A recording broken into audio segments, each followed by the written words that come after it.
আচ্ছা, জীবনে কখনো কোনো মৃত ব্যক্তিকে গোসল করিয়েছেন?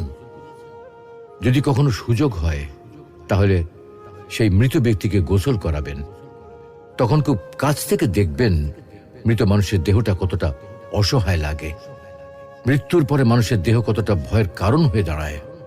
সুযোগ পেলে রাতে লাশটা পাহারা দেবেন, তখন বুঝতে পারবেন প্রিয় মানুষটার লাশ রাতের বেলায় আপনার কাছে কতটা অদ্ভুত লাগে, কতটা ভয়ের কারণ হয়ে ওঠে, কতটা আতঙ্কের কারণ হয়ে যায়।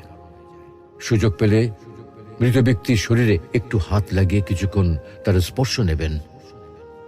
আপনি তখন উপলব্ধির সুযোগ পাবেন এই পৃথিবীতে বিশাল প্রভা প্রতিপত্তি মৃত্যুর পরে কতটা নির্যাতনের রূপ নেয়। সুযোগ পেলে আপনজনদের লাশ কবরে নামাবেন খুব আগ্রহ নিয়ে। শেষবারের মতো মৃতদেহের মুখটি একবার দেখার চেষ্টা করবেন।